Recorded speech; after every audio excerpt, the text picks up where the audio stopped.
cours de quelle année es-tu parti en échange universitaire? Et combien de temps es-tu parti? 2013-2014. Enfin, de septembre 2013 à décembre 2014. Donc, ce qui fait master 2 pour toi. Durant mon Master 2. Ok. Et tu es parti combien de temps?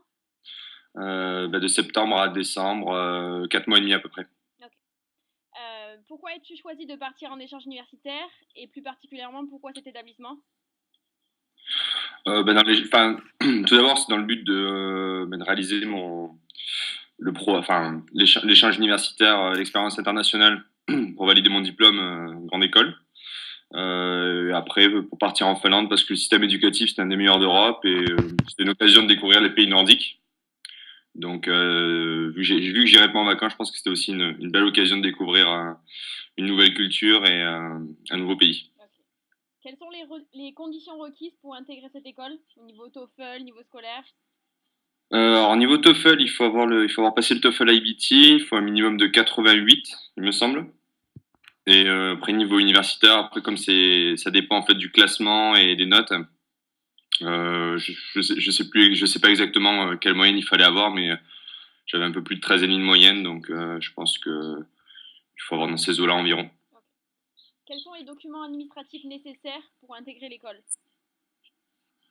En termes de documentation, il faut remplir un dossier avec un description, enfin les derniers bulletins scolaires qu'on a eu, enfin, les bulletins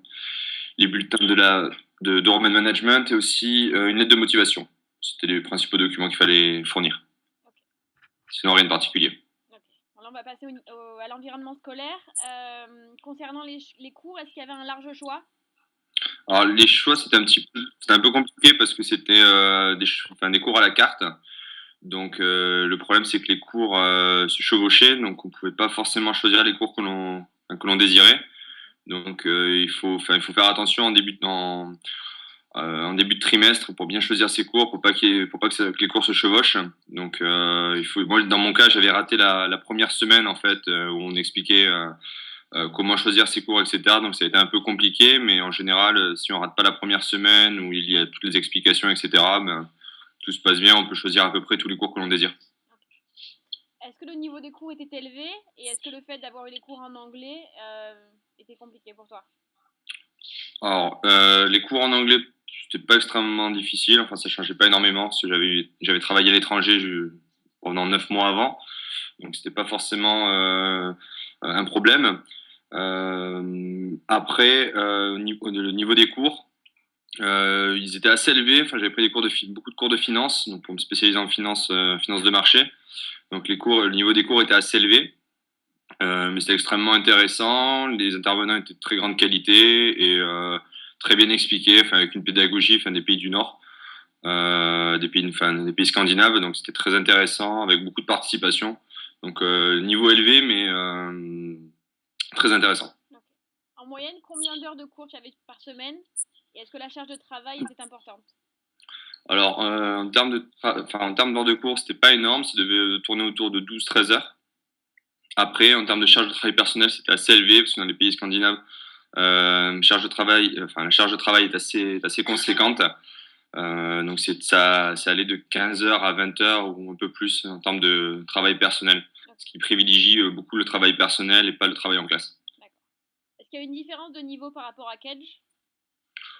En fait, ça dépend des parcours. Enfin, moi, j'avais suivi le parcours audit expertise avec donc des cours en finance masters avec des masters P. Le niveau était assez élevé, donc la- pour mes cours, en fait, tout ce qui était électif, la différence de niveau était pas flagrante. C'était à peu près du même niveau, même parfois plus difficile à Kedge pour valider les électifs. Après, sur des fondamentaux, le niveau était plus élevé que des fondamentaux romains. D'accord.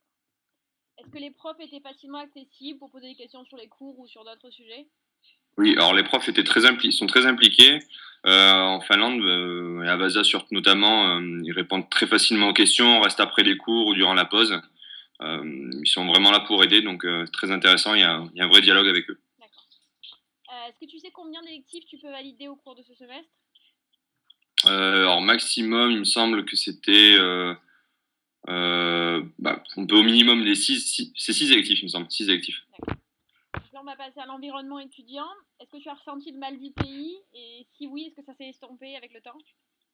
Alors le mal du pays, bah, quand j'étais à l'étranger avant mon échange, pas vraiment. Quand je suis arrivé en Finlande, je l'ai un peu ressenti du fait pas forcément du pays, de la culture, mais du logement en fait, de l'endroit où on se trouvait sur le campus. On n'était pas vraiment sur le campus et dans la ville, on était un peu excentré. Enfin, les transports étaient pas facilement, enfin, c'était peu accessible, donc, enfin, difficilement accessible. Donc, j'en avais un peu marre enfin, dès le début, j'en avais un peu marre et enfin, le sentiment s'est accentué tout au long de tout au long de mon échange. Donc, on peut parler, oui, un peu du mal du pays, notamment pour la nourriture. Ok. Est-ce que tu peux me raconter ton arrivée sur place? L'arrivée à Vaza. Ouais. Alors l'arrivée, ben, on arrive, c'est un tout petit aéroport, donc on voit pas la ville. C'est une petite ville, enfin c'est une des plus grosses villes de Finlande, mais par rapport à la France ou à d'autres pays, c'est une petite ville. Il y a environ 80 000 habitants, 80-90 000 habitants. Euh, donc on arrive à un aéroport. Bon, moi j'ai raté la première semaine, donc en général les étudiants étaient accueillis par des membres de l'université. Donc moi, dans mon cas, j'ai dû me débrouiller tout seul et bah, prendre un taxi, rejoindre des amis de catch qui étaient déjà présents. Et après, on s'est débrouillé. Ok. Comment s'est Voilà. passée l'intégration au sein de l'école? Ben, pareil, le problème, c'est que j'ai raté la première semaine, mais alors il y avait pas mal d'activités apparemment. Même quand je suis arrivé une semaine après, il y avait toujours pas mal d'activités chaque semaine avec le staff d'étudiants sur place qui organisait des activités, des excursions. Des soirées d'intégration.